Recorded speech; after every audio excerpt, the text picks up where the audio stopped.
வணக்கம்ங்க. வணக்கம் சார். சொல்லுங்கள் சார். விஜய் மூகாம்பிகை கோயிலுக்கு சென்று இருக்கிறார். திடீர்னு என்னென்ன காரணங்கள்? மூகாம்பிகை கோவிலுக்கு சில பிரபலங்கள் போகிறதெல்லாம் அதெல்லாம் சகஜம். மூகாம்பிகை வரலாறு பெரிய வரலாறுங்க. அதெல்லாம் யாரும் பார்க்க முடியாது. அந்த காலத்தில் ஆதிசங்கருக்கு காட்சி கொடுத்த இடம். சில புராண காலங்கள்லேயே அது ஒரு புகழ்பெற்ற இடம். அது சிறப்பு என்னன்னு கேட்டிங்கன்னா, அந்த அம்மா 3 வகையான அவதாரங்கள் அங்கே எடுக்கிறாங்க. அது எப்படின்னு கேட்டிங்கன்னா,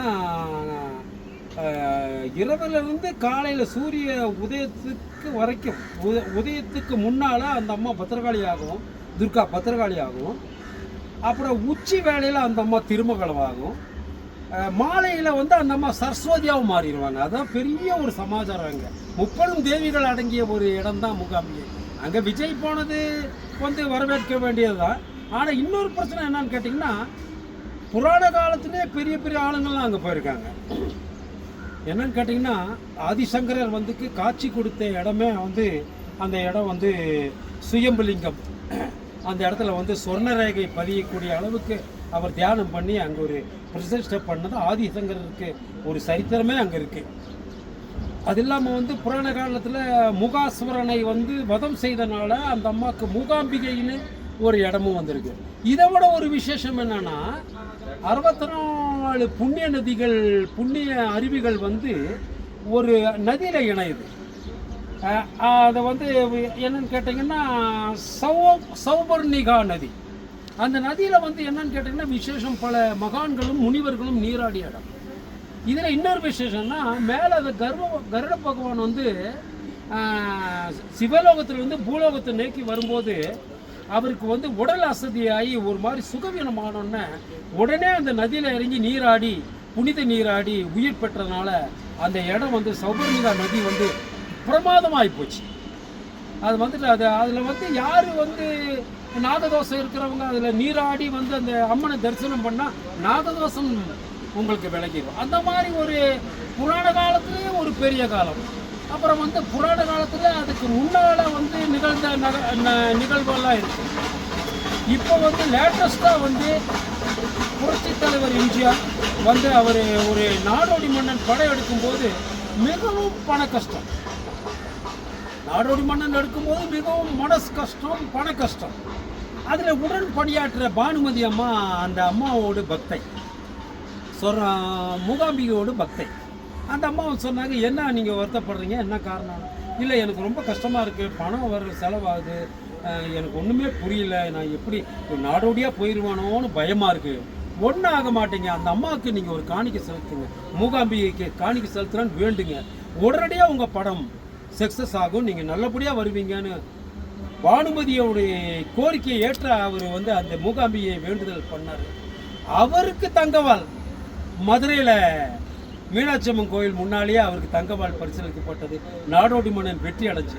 அந்த மாதிரி என்னன்னு கேட்டிங்கன்னா, அந்த மூகாம்பிகைக்கு பெரிய சிறப்புகள் எல்லாம் உண்டு, பெரிய சிறப்புகள் உண்டு. திப்பு சுல்தான், இந்தியா துணைக்கண்டத்தையே திரைப்பிடித்த திப்பு சுல்தான் அந்த அம்மா கிட்ட மண்டியிட வேண்டிய நிலைமை வந்துருச்சு. அந்த அம்மாட்ட மண்டி எடுத்து சலாம் சொல்லி போன வரலாறெல்லாம் இருக்குது. அந்த மாதிரி மைசூரை பிடித்தவரை அந்த கோயிலுக்குள்ளே அவர் என்ட்ராக முடியல. அப்புறம் சில நாட்கள் பொறுத்து தான் அதுக்கு என்ன பூஜையெல்லாம் செஞ்சு தான் அவர் என்ட்ரானார். அது வேறு விஷயம், அது பழைய காலத்தில். இது நிகழ்காலத்தில் இன்னும் நிறையா இதெல்லாம் இருக்குது. இந்த கலைஞர்கள் அங்கே போகிறது ரொம்ப ஒரு பிரமாதம். மூகாம்பிகை கோயிலுக்கு பெரிய அந்த குழந்தைகள் படிப்புக்காக அங்கே போய் குழந்தைகளை அந்த தெய்வத்தை நீங்கள் தரிசனம் பண்ணால் உடனே படிப்புக்கு உண்டான அறிவு அந்த குழந்தைகளுக்கு ஏற்படும். அந்த மாதிரி மூகாம்பிகை சிறப்பு பெரிய சிறப்பு, அதை ஒன்றும் சொல்லவே வேண்டாம். ஒன்றும் இல்லாத நாடோடியாக போக வேண்டிய மக்கள் தொகை எம்ஜிஆரை மன்னனாக்குனது அந்த அம்மா. அதே மாதிரி காளிங்கராயன் ஒரு எழுத படிக்க தெரியாத மனநலம் பாதித்த ஒரு மாடு மேய்க்கும் ஒரு இளைஞரை மகாகவி காளிதாஸ் ஆக்கியதும் அந்த அம்மா தான். அந்த அம்மா சாதாரண அம்மா இல்லை. இது இந்த காலத்தில் எம்ஜிஆருக்கு நடந்தது, அந்த காலத்தில் மகாகவி காளிதாஸுக்கு நடந்தது. அந்த காலத்தில் குஜா மன்னர்னு ஒரு போஜ மகாராஜான்ற ஒரு மன்னர் ஆண்டு இருக்கும்போது அந்த காலத்தில் அந்த இடத்துல வந்து மகாகவி காளிதாஸ் வந்து ஒரு மாடு மேய்க்கும் ஒரு மனநலம் குன்றியவராக இருந்தார். அவர் வந்து சில இந்த அந்த காலத்துல எல்லாம் அந்த மாடு மேய்ப்பவர்கள்லாம் பசுவதையெல்லாம் அந்த புழல் ஊதுவாங்க. அந்த புல்லாங்குழல் ஊது பிரமாதமாக வாசிப்பார் மகாகவி காளிதாஸ். மனநலம் பாதித்தாலும் பிரமாதமா. ஒரு நாள் அந்த அம்மா வந்து 3வது அவதாரம் சரஸ்வதி அவதாரம் எடுத்து அந்த அந்த கோவிலை விட்டு அமாவாசை டைமில் வெளியே வர்றாங்க. இவர் பாடிட்டு உட்காந்துருக்காரு நடுநிசியில.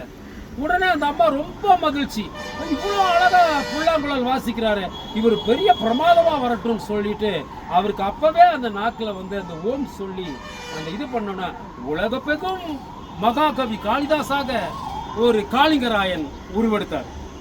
மகாகவி காளிதாஸ் பிறந்த இடமே மூகாம்பிகை கோவிலில் பழைய காலத்தில் புராண காலத்தில் உண்டு, அது சரித்திரங்கள் உண்டு.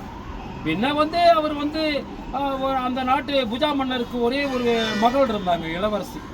அந்த அம்மாளுக்கு ஒரு விபரீதமான ஒரு வினோதமான ஒரு நோய் வந்தது. அதாவது 20 சூரிய அஸ்தமானம் ஆன பின்னால அந்த அம்மா இறந்து போயிடுவாங்க. சூரியன் உதிக்கும் போது அந்த அம்மா உயிரோடு வந்துடுவாங்க. இந்த மாதிரி பல வைத்தியர்களும் பல அயல் நாட்டு ஜோசியர்களெல்லாம் வந்து பார்த்தாங்க, ஒரு நோய் எடுப்படல. அப்புறம் தான் ஒரு மகா முனிவர் வந்து அந்த அரண்மனைக்கு போனோன்னா இந்த மாதிரி தெற்கு திசையில் ஒரு கோவிலில் ஒரு மகாகவி இருக்கார், அவரை பார்த்து நீங்கள் அழைச்சி வந்து அவர்னால உங்கள் மகளை காப்பாற்ற முடியும்னு சொன்னார். உடனே அவர் வந்து அந்த பரிவாரங்களை அனுப்பும்போது மகாகவி காளிதாஸ் அந்த கோயிலில் பாடிட்டு இருக்காரு. அவர் எப்போ பாடும் போதும் தன்னந்தனியாகவே விளக்குகள் எரிய ஆரம்பிச்சது. அந்த மாதிரி வந்து விளக்கேற்ற வேண்டிய அவசியம் இல்லை, இவர் என்ன பாடுறாரோ அப்போ விளக்குகள் எரியும். அந்த மாதிரி பிரமாதமா உடனே அரண்மனைக்கு அழைத்து சென்றார்கள். அந்த அற்புதத்தை பார்த்து அவரை அழைத்து சென்றார். அழைத்து சென்று பிறகு அரண்மனையிலே ஒரு நாள் இரவு அந்த மகா இளவரசியின் அருகிலே சில காளியின் பூஜைகளை செய்து அவர் பாடலை பாடினோன்னா அந்த குறிப்பிட்ட அந்த வியாதி அந்த இளவரசிக்கு சென்று விட்டது. மீண்டெடுத்தாள் அந்த இளவரசி. உடனே மன்னர் வந்து இவ்வளவு பிரமாதமான கவிஞரை நான் கண்டதில்லை, நீங்கள் தெய்வீக கலைஞர் சொல்லி சரிசமமாக அவருக்கு அரியணையிட்டு கொடுத்தார். அந்த தான் மகாகவி காளிதாசுடைய கதை. மூகாம்பிகை வந்து பேசுறது வந்து அந்த காலத்தில் மகாகவி ஒன்றுமில்லாத காளிங்கராயனை மகாகவி காளிதாஸ் ஆக்கினார். இன்றி நாடோடியாக போக வேண்டிய மக்கள் திலகம் எம்ஜிஆரை மன்னனாக உயர்த்தினார். இளையராஜாவுக்கு இஷ்ட தெய்வமாக வந்தவர் அவர். அது தங்கபாலை அவர் பரிசீலித்தார். புரட்சித் தலைவர் எம்ஜிஆர், ஜெயலலிதா வந்து வைர கிரீடத்தை கொடுத்தார். அந்த மாதிரி சில நிகழ்வுகள் இருக்கு. மூகாம்பிகை ஒன்று சாதாரண ஆள் இல்லை. அந்த அம்மாவை தரிசிச்சுட்டா அவங்கெல்லாம் முன்னுக்கே வந்துடுவாங்க. அது அவ்வளோதான் சார், மூகாம்பியோட சரித்திரம் அதுதான். சரி சார், வணக்கம்.